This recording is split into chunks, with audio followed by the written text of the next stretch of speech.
అందరికీ నమస్కారం అండి. ఈరోజు చెప్పే కథ పేరు నువ్వు నాకు నచ్చావు. ఈ కథను రచించిన వారు తిరుమల శ్రీ గారు. ఇంకా కథలోకి వెళ్తే, ఏదైనా కోల్పోయినప్పుడు కానీ దాని విలువ తెలిసి రాదు. స్వేచ్ఛ, స్వాతంత్ర్యాలు కూడా.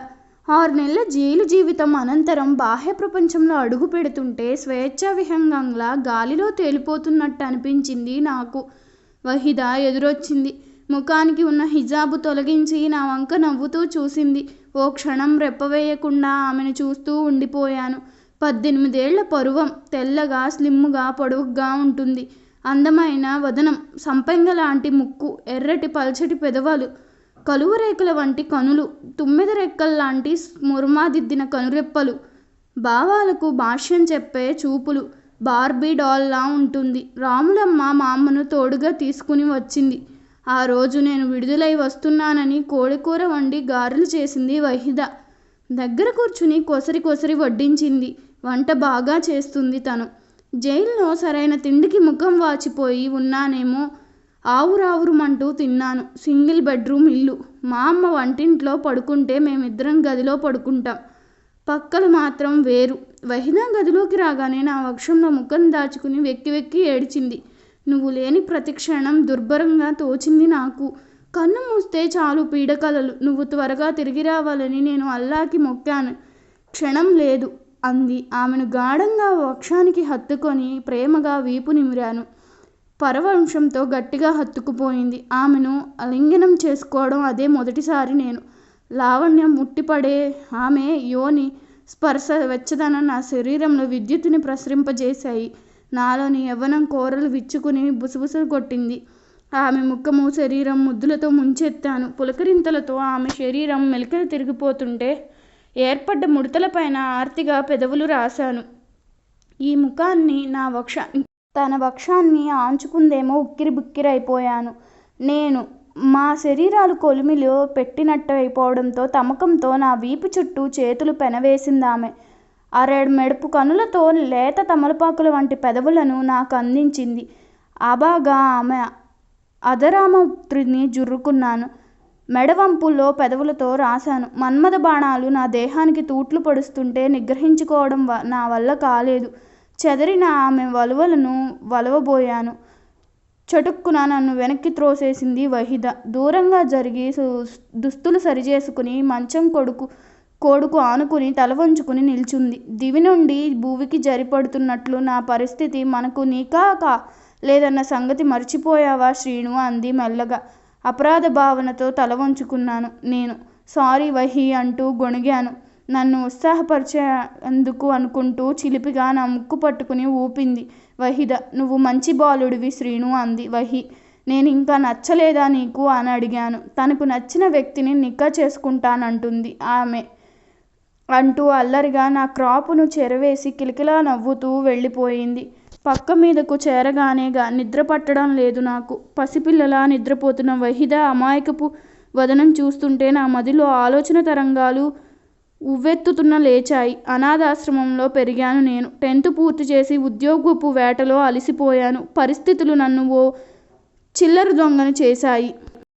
2 ఏళ్ల క్రితం కొడుకుల చేత ఇంట్లోంచి బయటకు గెంటివేయబడ్డ రాములమ్మ మమ్ము ట్యాంక్ బండ్లో దూకి ఆత్మహత్య చేసుకోబోతే రక్షించి తీసుకువచ్చి ఇంట్లో పెట్టుకున్నాను. 9 నెలల క్రితం పాత బస్తీలోని ఓ లాడ్జిలో అరబ్ షేక్ ఒకడు బస చేస్తున్నట్టు తెలిసి రాత్రివేళ దొంగతనానికి ఆ లాడ్జికి వెళ్ళాను నేను. అక్కడ తరాసపడ్డ దృశ్యం నన్ను కంగు తినిపించింది. ఆ షేక్కి సుమారు 70 ఏళ్లుంటాయి. లేచి వచ్చిన శవంలా ఉన్నాడు. ఓ టీనేజ్ గర్ల్కి అతనితో బలవంతంగా నికా జరిపించడానికి ఆ పిల్ల తల్లిదండ్రులు ప్రయత్నిస్తున్నారు. ఆమె ఏడుస్తూ ప్రతిఘటిస్తోంది. నేను చూస్తూ ఊరుకోలేకపోయాను. షేక్తో సహా అందరినీ చితగ్గొట్టి ఆ పిల్లని తీసుకుని వచ్చేశాను. తన పేరు వహీద అని, 10th వరకు చదివానని చెప్పింది. ఆ అమ్మాయి 6 సంతానం గల నిరుపేద కుటుంబం ఆమెది. తండ్రి రిక్షా త్రొక్కితే తల్లి 4 ఇళ్లల్లో పనిచేస్తుంది. 5 ఆడపిల్లలో వహీద మూడవది. పేదరికం మూలంగా ఆమె అక్కలిద్దరినీ అరబ్ షేకులకు అమ్మేశారు తల్లిదండ్రులు. ఆ తరువాత వాళ్ళేమయ్యారో ఎవరికీ తెలీదు. లేత తమలపాకుల, సన్నజాజి తీగల, నాజుగ్గా లావణ్యంతో ఉట్టిపడే వహీద అందానికి ఫ్లాట్ అయిపోయాను నేను. తొలిచూపులోనే ఆమె పైన మనసు పారేసుకున్నాను. అదే విషయం చెబితే నవ్వేసిందామె. ఎవరైనా నాకు నచ్చితేనే అంది నన్ను. ఓ సేల్స్ రిప్రజెంటేటివ్గా అనుకునేది వహీద. ఆమె పుట్టినరోజుకు ఖరీదైన బహుమతి ఏదైనా ఇవ్వాలని అందుకోసం మొదటిసారిగా చైన్ స్నగించుకు ప్రయత్నించి దొరికిపోయాను నేను. 6 నెలల సాధారణ జైలు శిక్ష పడింది నాకు. దాంతో నా వృత్తి ఏమిటో వహీదకు తెలిసిపోయింది. ఆ రాత్రంతా ఏడుస్తూనే ఉందట. మా అమ్మ చెప్పింది. జైలు నుండి తిరిగి వచ్చాక దొంగతనాలు మానేస్తానని నా చేత ఒట్టు వేయించుకుంది. 6 నెలల తర్వాత ఉదయం నిద్ర లేవగానే వహీద సుందరవదనాన్ని తిలకించే భాగ్యం కలిగింది నాకు. ఆమె కోసమైనా దొంగతనాలను మానేవేయాలనిపించింది. నా స్నేహితుడు ఒకడు ఓ స్టార్ హోటల్లో పనిచేస్తున్నాడు. హౌస్ కీపింగ్ డిపార్ట్మెంట్లో ఉంటాడు. అక్కడ పనేదైనా దొరుకుతుందేమో అని ఆ హోటల్కి వెళ్ళాను. ఆ రోజు తను డ్యూటీలో లేడు. స్వగ్రామానికి వెళ్ళాడట. అతని కొలీగ్ సప్తగిరితో పరిచయం అయింది నాకు. నేను వచ్చిన పని గురించి చెబితే ప్రయత్నిద్దామన్నాడు. అతను వస్తుంటే హోటల్ లౌంజ్లో ఏదో దృశ్యం నన్ను ఆకట్టుకుంది. సౌదీ ప్రిన్సెస్ అట. సుమారు 50 ఏళ్లుంటాయి. హెయిర్గా హుందాగా ఉంది. ఖరీదైన దుస్తులు ధరించింది. ముఖ్యంగా ఒళ్లంతా నగలు దిగేసుకుని మొబైల్ జ్యువెలరీ షాపులా ఉంది. ఆమె కొడుకట. 25 ఏళ్లుంటాయి. సూటు బూటులో డంబికంలా ఉన్నాడు. ఇండియాకి టూరిస్టులుగా వచ్చారట. మరో వారం రోజుల పాటు అదే హోటల్లో ఉంటారట. సౌదీ ప్రిన్సెస్ని చూసినప్పటి నుంచి నా మస్తిష్కంలో కొత్త ఆలోచనలు రేగాయి. కొడితే ఏనుగు కుంభస్థలాన్నే కొట్టాలంటారు. ప్రిన్సెస్ ఒంటి మీద ఉన్న ఆభరణాల విలువ కోట్లలో ఉంటుంది. వాటిని సంపాదించగలిగితే జీవితాంతం హాయిగా గడిపేయవచ్చు అని, వహీదకి ఏ లోటు కలగకుండా పువ్వుల్లో పెట్టి చూసుకోవచ్చని, అమెరికాకో చెక్కేసి అక్కడ కొత్త జీవితం ఆరంభించవచ్చని జైలుకు వెళ్ళేటప్పుడు వహీదకి ఇచ్చిన మాట గుర్తువచ్చింది. ధనం మూలం ఇదత్ జగత్ అన్నది ఆ నానుడి. డబ్బు లేనివాడు పశువులతో సమానం. ధనవంతుణ్ణి పశుపతిలా కొలుస్తారంట. నేను స్వానుభావంతో నేర్చుకున్న పాఠం అది. ఈసారికి ఒట్టుదీసి గట్టుమీద పెట్టేస్తే అనక గౌరవం జీవించుకున్నాను. 2 రోజుల తర్వాత తనకు నైట్ షిఫ్ట్ ఆరంభం అవుతుందని సప్తగిరి చెప్పిన విషయం జ్ఞప్తి వచ్చింది నాకు. 3వ రోజు రాత్రి హోటల్కి వెళ్ళి సప్తగిరిని కలిశాను. లైనన్ రూమ్లో మందు సెషన్ వేశాము. త్రాగుతూ సౌదీ ప్రిన్సెస్ గురించి తారాలు తీశాను. నేను త్రాగుతున్నట్టు నటిస్తూ అతని చేత పూటగా త్రాగించాను. వికెట్ డౌన్ అవగానే అతని ఒంటి మీద యూనిఫామ్ తీసి నేను తొడుక్కున్నాను. తెల్లవారే వరకు లేవడతను. సారీ బదర్ అంటూ బయటకు వచ్చి గదికి తాళం వేసేశాను. ప్రిన్సెస్, ఆమె కొడుకు 5వ అంతస్తులోని రాయల్ సూట్లో ఉంటున్నారు. అర్ధరాత్రి దాటింది. వాళ్ళిప్పుడు గాఢ నిద్రలో ఉంటారు. లిఫ్ట్లో 5th ఫ్లోర్కి వెళ్ళాను. సప్తగిరి దగ్గరకు తస్కరించిన హౌస్ కీపింగ్ దగ్గర ఉండే డూప్లికేట్ కీ సాయంతో సూట్లో ప్రవేశించాను. లోపల చీకటిగా ఉంది. Pen torture వెలిగించాను. సప్తగిరి చెప్పినట్టే ఉంది. ఆ air conditioned suite, visitors room, lodge, vault room, bedroom, dressing room అత్యధిక ఆధునిక అలంకరణతో, ఖరీదైన వాల్ పెయింటింగ్స్తో, పేరుకు తగ్గట్టుగా రాయల్టీతో ఉట్టిపడుతోంది. రాత్రులు నగలు అలంకరించుకుని పడుకోను. ఎవరినో సేఫ్లో దాచుకుంటారు. చప్పుడు కాకుండా బెడ్రూమ్ తలుపు ఓరగా తెరిచి లోపలికి తొంగి చూశాను. గదిలో బ్లూ కలర్ నైట్ ల్యాంప్ వెలుగుతోంది. అతిథులు నిద్రలో ఉన్నారు. తలుపు మూసి బయట గడిపెట్టేశాను. వాల్ట్ రూమ్లో ప్రవేశించి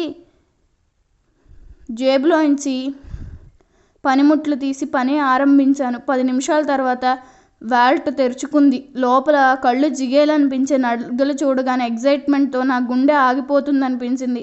మరో అరలో దేశ విదేశీ కరెన్సీ నోట్లు ఉన్నాయి. నగలు, డబ్బు ఓ బ్రీఫ్ కేసులోకి బదిలీ చేసి వాల్ట్ మూసేశాను. గదిలో సూట్ కేసులతో పాటు ఉన్న ఓ ఫ్యాన్సీ ట్రంకు పెట్టె నన్ను ఆకట్టుకుంది. దాని తాళం పగలగొట్టాను. లోపల కనిపించిన వస్తువుల్ని చూడగానే నా గుండె ఆగినంత పనైంది.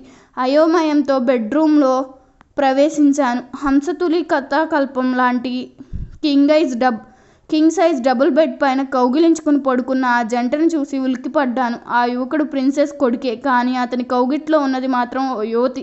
ఇంచుమించు అతని వయసే ఉంటుంది. ఆమె వదనంతో ప్రిన్సెస్ పోలికలు గోచరించాయి. టీపై ఉన్న లేడీస్ వింగ్ కనిపించింది.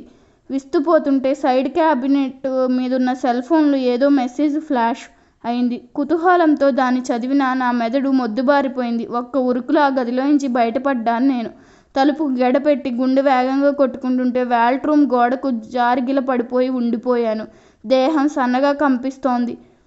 చూసిన దృశ్యాలను ఆకలింప చేసుకోవడానికి నా మస్తిష్కం ప్రయత్నిస్తోంది. అలా ఎంతసేపు ఉండిపోయానో తెలీదు. నా జేబులోని సెల్ ఫోన్ వైబ్రేట్ అవడంతో తేరుకున్నాను. తీవ్రంగా ఆలోచించి ఓ నిర్ణయానికి వచ్చాను నేను. ఫలితంగా వాలెట్ తెరిచి బ్రీఫ్ కేసులోని నగలు, డబ్బు తిరిగి లోపల పెట్టేశాను. తర్వాత పోలీసులకు ఫోన్ చేశాను. అరగంట తర్వాత పోలీసులు ఆ రాయల్ సూట్ని రైడ్ చేయడం, వాలెట్ రూమ్లోని ట్రంక్ పెట్టెలో ఉన్న బాంబులను, ఆయుధాలను స్వాధీనం చేసుకోవడం, అరెస్టు చేయబోతే తమ పైన పిస్టల్తో ఎదురుదాడికి దిగిన ఆ జంటను ఓవర్ పవర్ చేయడమే చకచకా జరిగిపోయాయి.